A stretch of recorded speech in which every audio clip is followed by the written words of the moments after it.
Punishment बता। तो 5 तो खेलो कम से कम। क्या मेरे मुंडे एडे शरीफ ने, भी अच्छी होती है लेकिन एडे प्यारे बच्चे ने, एडे जान दे टोटे ने मेरे, एडे मेरे प्यारे वीर भरा ने कि जो मैं फैसला करा ना कभी गुस्सा नहीं किया। आंदे ने ओके कर। क्या बात, अल्लाह तुहाडियां जिंदगियां करे, अल्लाह तुहाडियां शादियां करे, जिन्हां दियां हो गईयां ने अल्लाह तुहानू सबर देवे, आमीन। पहले अपनी 3 पनिशमेंट बोल।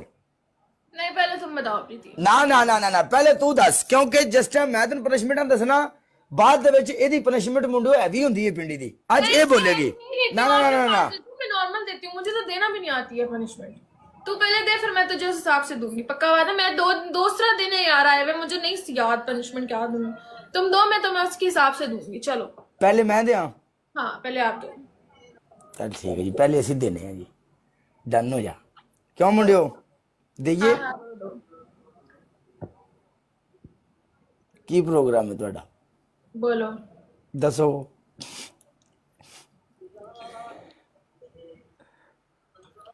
हेलो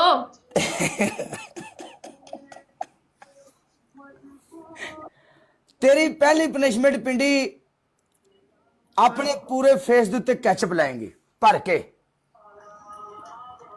वीर मेरा यार है, वालेकुम सलाम वीर। तेरी पहली पनिशमेंट पूरे मुंह ते कैचअप। ओके दूसरी।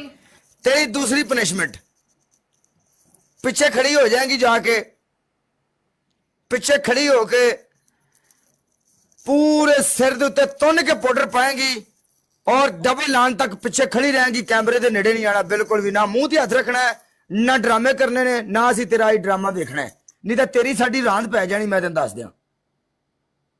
तीसरी। हाँ तेरी तीसरी पनिशमेंट। ओ यस कमांडो। अंडे किधर है? अंडे पनिशमेंट बोलो। अंडे हैं या नीचे पड़े हैं या घर में नहीं है? क्या माहौल है आज? कल पहला मैच थोड़ा हाथ होला रखो। अभी तो 5 मैचेस खेलने हैं, पहले मैच में इतनी हार्ड पनिशमेंट देने लग गए हो यार तुम तो। ओके ऐसा करेगी, ये वाली पानी की बोतलें हैं ना छोटी छोटी या बड़ी, तुम्हारे घर में जो बोतलें हैं ये छोटी होती है, एक बड़ी होती है। बड़ी पानी की बोतल लेनी है, पीछे खड़ी होकर पूरी अपने सर में डाल देनी है। मैं पानी में नहीं करती हूँ यार, इतना बुरा लगता है।